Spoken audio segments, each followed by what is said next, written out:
ഇന്ന് തന്നെ ഡൗൺലോഡ് ചെയ്യൂ. കാണൂ നിങ്ങളുടെ ഫേവറേറ്റ് ഷോസ്. നമ്മൾ ആരാണെന്നോ നമ്മുടെ ഉദ്ദേശങ്ങൾ എന്താണെന്നോ മറ്റാരും അറിയരുത്.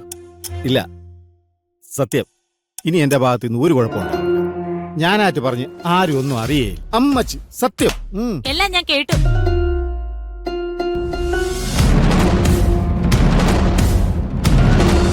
ആരാത്? പൂർണിമ ചേച്ചിയുടെ ചെറിയച്ഛൻ. അഷിത വിവാഹം കഴിക്കാൻ പോകുന്ന ആളിന്റെ അച്ഛൻ.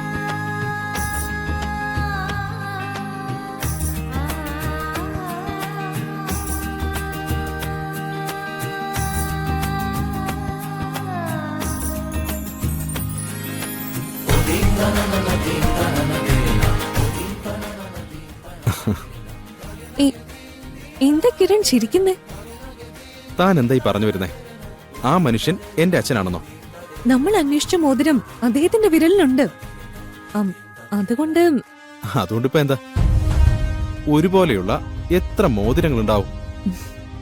ഒരു ഡിസൈൻ ഇറങ്ങിയാ അതുപോലത്തെ തന്നെ എത്ര കോപ്പികൾ മാർക്കറ്റിൽ വരും? അപ്പോ ഇത്രയും വർഷം മുൻപുള്ള ഒരു മോതിരത്തിന്റെ പടം വെച്ച് നമ്മൾ ഒരാളെ കണ്ടെത്താൻ ശ്രമിക്കുന്നത് തന്നെ മണ്ടത്തരല്ലേ? കിരൺ, അങ്ങനെ ഉറപ്പൊന്നും പറയാൻ പറ്റില്ല. ഒരാൾക്ക് വളരെ പ്രിയപ്പെട്ടതാണ് ആ മോതിരമെങ്കിൽ അത് ഇന്നും അയാളുടെ വിരളിൽ തന്നെ ഉണ്ടാവും. അത് കസ്റ്റം മെയ്ഡ് ആണെങ്കിൽ മറ്റാർക്കും അത് ഉണ്ടായിക്കൊള്ളണമെന്നില്ല. ഇതൊക്കെ നമുക്ക് തർക്കിക്കാൻ വേണ്ടി പറയാവുന്നേ ഉള്ളൂ. അയാൾ ഒരിക്കലും എന്റെ അച്ഛനാണെന്ന് എനിക്ക് തോന്നുന്നേയില്ല. താൻ ഈ മോതിരത്തിന്റെ പുറകെ നടന്ന സമയം കളയാതെ ചടങ്ങുകളുടെ കാര്യങ്ങളിലൊക്കെ ശ്രദ്ധിക്കേ. അങ്ങനെയല്ല, നമുക്ക് കാര്യങ്ങളൊന്ന് തിരക്കി നോക്കാലോ. വേണ്ട, അതിന്റെ ഒന്നും ഒരു ആവശ്യമില്ല. ഇപ്പൊ ഇവിടെ ഒരു ചടങ്ങ് നടക്കുകയാണ്. തനിക്കിവിടെ ഒരുപാട് കാര്യങ്ങൾ ചെയ്യാനുണ്ട്. തൽക്കാലം താനത് ഭംഗിയായി ചെയ്യ. ബാക്കിയെല്ലാം മറന്നേക്ക്. കിരൺ,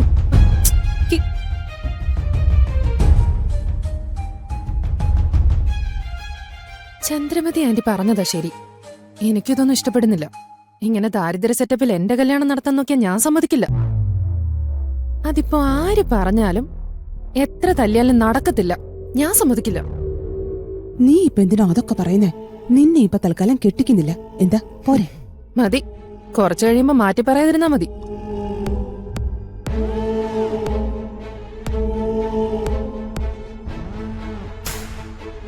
എന്താ അമ്മയും മോളും കൂടി ഒരു സംസാരം? ഏയ് ഒന്നുമില്ല. ഒരുക്കങ്ങളൊക്കെ നന്നായിട്ടുണ്ടെന്ന് പറയായിരുന്നു. ക്ഷേത്രത്തിൽ വെച്ച് ചടങ്ങ് നടത്താൻ തീരുമാനിച്ചത് നന്നായി. നമുക്ക് പാരമ്പര്യമായി നടത്തിവരുന്ന ചില ചടങ്ങുകളുണ്ട്.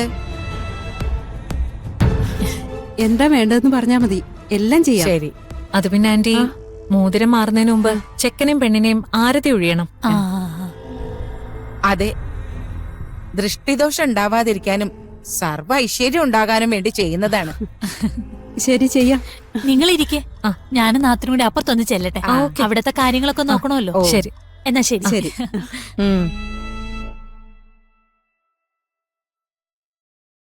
നാത്തുനി, അവരുടെ ചില സംസാരം എനിക്ക് തീരെ പിടിക്കുന്നില്ല കേട്ടോ. എന്താ ഗിരിജെ? അല്ല, അവരുടെയൊക്കെ വർത്താനോ നോട്ടോ ഒക്കെ കണ്ടാൽ നമ്മൾ തീരെ ദരിദ്രവാസികളാണെന്ന് തോന്നും. പ്രത്യേകിച്ച് പൃഥ്വിയുടെ തള്ള. അവർക്ക് നമ്മളെ പുച്ഛമാണെന്ന് അവരുടെ മുഖത്ത് എഴുതി വെച്ചിട്ടുണ്ട്. അതെന്തെങ്കിലും ആവട്ടെ, തൽക്കാലം നമുക്കതൊന്നും കാര്യാക്കണ്ട. ഈ ചടങ്ങും വിവാഹവും ഒരു തടസ്സമില്ലാതെ നടക്കേണ്ടത് നമ്മുടെ ആവശ്യമാണ്. അതുകൊണ്ട് എന്തെങ്കിലും ഒരു ഇഷ്ടക്കേടുണ്ടായാലും അതൊന്നും കാര്യാക്കണ്ട. ഈ കല്യാണം ഒന്ന് കഴിയട്ടെ, അപ്പോഴല്ലേ നമ്മുടെ തനി സ്വഭാവം ഇവരൊക്കെ അറിയാൻ പോകുന്നത്. ആ ദുർഗയുടെ കാര്യത്തിൽ നിനക്കൊരു ശ്രദ്ധ ഉണ്ടാവണം. പൂർണിമയായോ ആ വീട്ടുകാരായോ അധികം അടുക്കാൻ അവളെ സമ്മതിക്കരുത്. നാത്തും പേടിക്കണ്ട, അതൊക്കെ ഞാൻ ശ്രദ്ധിച്ചോളാം. വാ.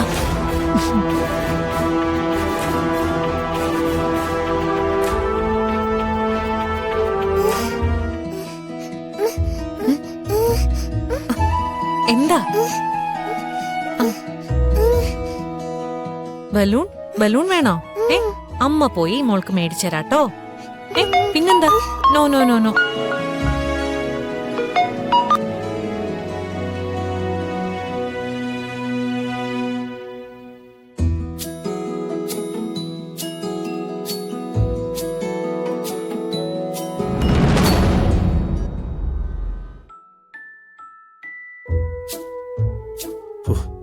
കഷ്ടം തന്നെ പറഞ്ഞിട്ട് കാര്യമില്ല. ചേട്ടാ, ഇതെവിടെയായിരുന്നു? ഇപ്പോഴാണോ വരുന്നേ? അത് ശരി. എല്ലാരും കൂടെ ഓരോരോ ആവശ്യത്തിന് പറഞ്ഞയച്ചിട്ട് ഇപ്പൊ ഞാൻ വന്നപ്പോ എവിടെ പോയെന്നു? ഓ, അതിന് പോയതാണോ അപ്പോ?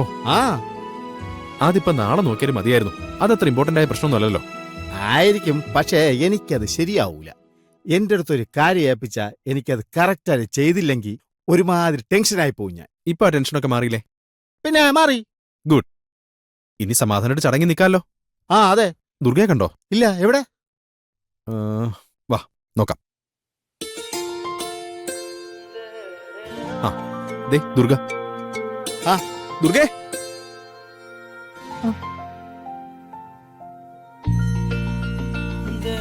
സർ. അത് പിന്നെ അറിയാതെ. എന്താ കുട്ടേട്ടാ ഇത്? ആരെങ്കിലും കണ്ടാ എന്ത് വിചാരിക്കും? Sorry madam. അല്ല മോളെ, ഞാനേ പെട്ടെന്ന് ഓർത്തില്ല. ചേട്ടൻ ഇനി ഓഫീസിൽ എന്നെ മോളേന്ന് തന്നെ വിളിച്ചാ മതി. അല്ല അത് പിന്നെ പ്രോട്ടോകോൾ ഒന്നും നോക്കണ്ട. നമുക്കിപ്പോ വലുത് ആരും നമ്മളെ കുറിച്ച് ഒന്നും അറിയാൻ പാടില്ല എന്നുള്ളതാ. അല്ല, ഞാനിനി ശ്രദ്ധിച്ചോളാം. ശ്രദ്ധിക്കണം കുട്ടേട്ടാ. നമുക്ക് ബാക്കി എല്ലാത്തിനേക്കാളും വലുത് ഇക്കാര്യം തന്നെയാ. പുറത്ത് ആരെങ്കിലും എന്തെങ്കിലും അറിഞ്ഞാ അത് വലിയ പ്രശ്നമാവും. അതിന്റെ നഷ്ടങ്ങൾ നമ്മൾ ചിന്തിക്കുന്നതിനേക്കാളും വലുതായിരിക്കും. അതുകൊണ്ട് നമ്മൾ ആരാണെന്നോ നമ്മുടെ ഉദ്ദേശങ്ങൾ എന്താണെന്നോ മറ്റാരും അറിയരുത്. ഇല്ല, സത്യം. ഇനി എന്റെ ഭാഗത്ത് നിന്ന് ഒരു കുഴപ്പമുണ്ട്. ഞാനായിട്ട് പറഞ്ഞ് ആരും ഒന്നും അറിയേ. അമ്മച്ചി സത്യം. എല്ലാം ഞാൻ കേട്ടു.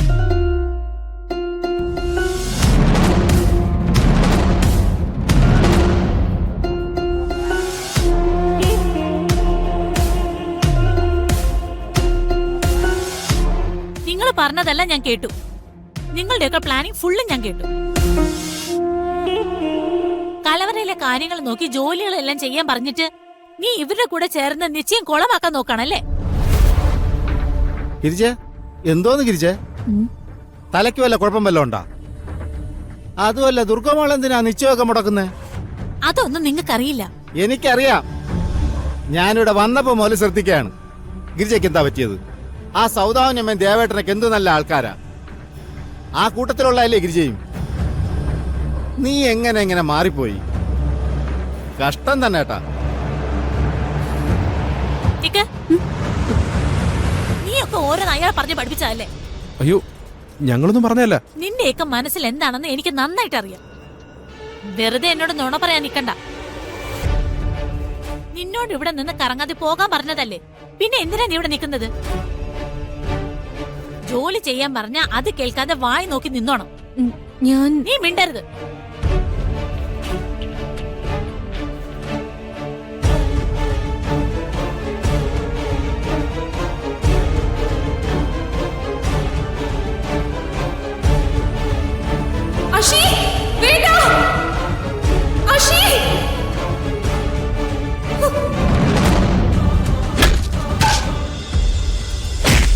ഇനി ഒരു പെണ്ണിന് നേരെയും നിന്റെ കയ്യെന്നല്ല നോട്ടം പോലും വീണു പോരുത്. നീ ജയിച്ചു എന്ന് കരുതണ്ട. ഞാൻ ഇതിന് പകരം ചോദിച്ചിരിക്കും.